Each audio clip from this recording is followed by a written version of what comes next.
Alright, on to page 2. We're going to take a look at how to find limits numerically. So the first example here, we have the limit of f of x, which is defined as 1 over the quantity x minus 2 as x approaches 2. And we already have a table made up for us here. You can see that the central value here is 2. We were trying to find out what happens to this function value as our x values get closer and closer to 2. So we've used 1.9, 1.99, and so on as we approach from the left. As we approach from the right, we're starting at 2.1, and then our x values are getting closer and closer and closer to 2. So we can kind of investigate what happens as we get closer and closer to 2. If you look at the function itself, if you think back to your Algebra 2 and pre-calculus, there's something kind of funny going on here with this denominator of x minus 2 that's going to cause us some problems there when x equals 2. But we can still, again, as we talked about on the first page, talk about what's going to happen near 2 and find out if we're going to have some value that our function approaches as our x value is close to 2. So to do this, we're going to use our calculator. We're going to take this function and we're going to put it into our y1. So to do that, I have updated software in this calculator, so I can use nice, easy to understand and also easy to check, which is more important, notation. So I can see that it's really easy to make sure that I've typed it in correctly in this way without having to use lots of parentheses and so on. So I have that function there.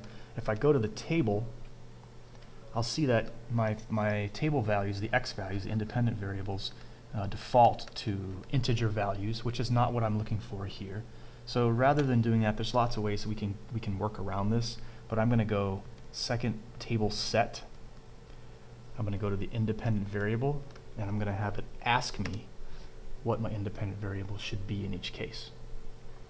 Now when I go back to the table, there's no values here because I haven't told it what independent value I want. I'm going to type in 1.9, and it's going to tell me -10. So I'm going to type each of these in.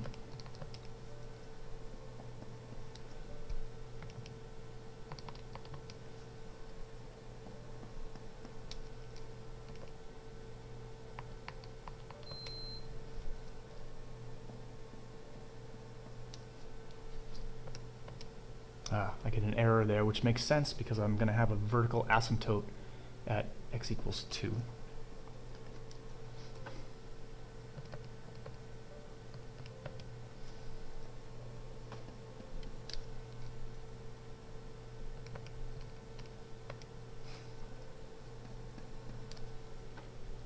Note here that each time I've hit enter, I've kind of gone to the next line, but at this point when I've reached the, what is this, the seventh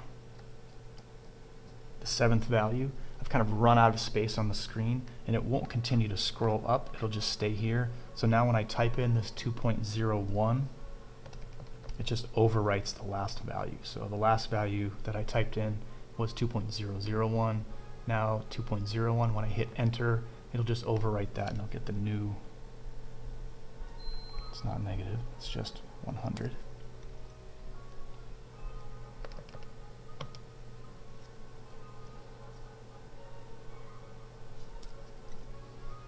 So what I can see from this table of values or this chart is that to the left, my function values are becoming larger and larger negative numbers. So they're becoming more and more negative. They're approaching negative infinity.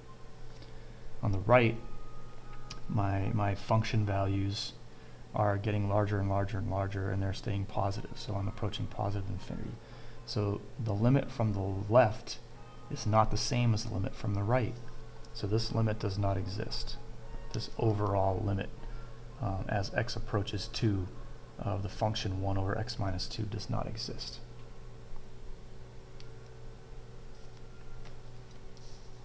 Example 2 you can do as an exercise.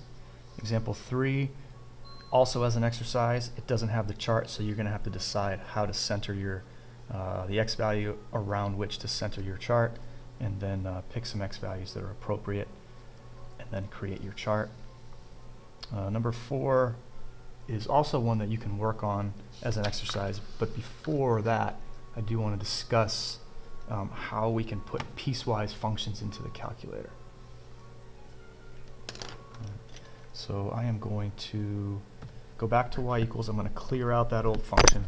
And what I want to do now is I want to put f of x in as a combination of these two functions.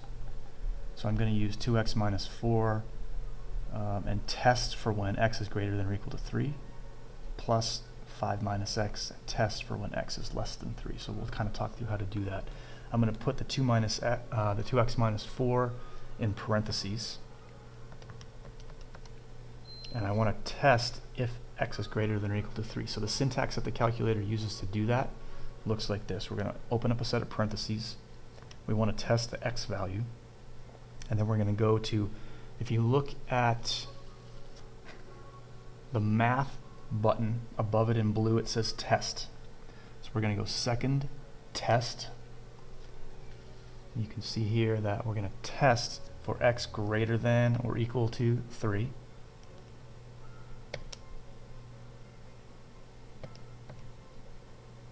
So that's our 2x minus 4 if x is greater than or equal to 3. We're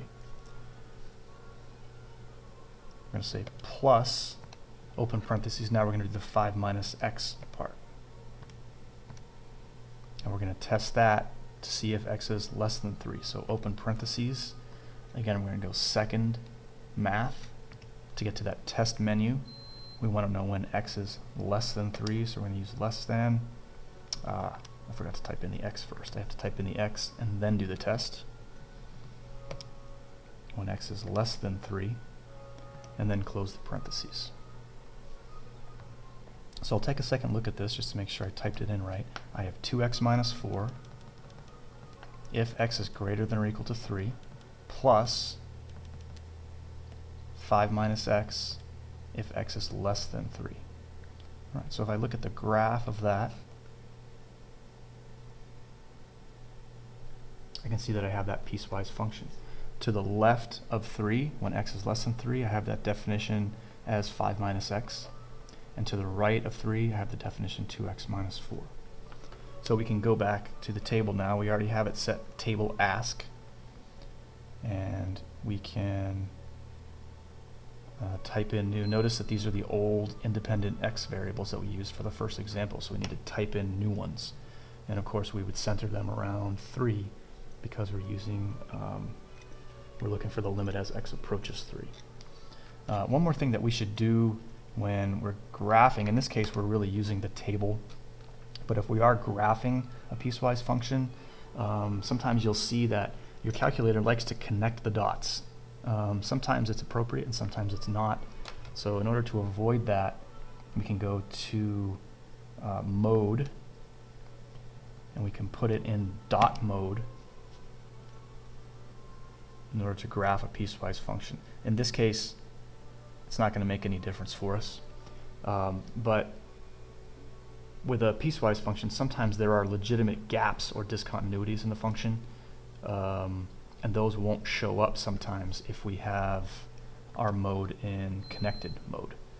So when we do piecewise functions, we always want to, and we're looking at the graph, we always want to use dot mode in order to make sure that we can actually see those discontinuities properly. So from there, again, we have that function put in. We can use tabular values. Again, we're going to center them around 3, and you can create that chart and finish that problem there, problem number 4, as an exercise as well. And then we'll take a look at them in class.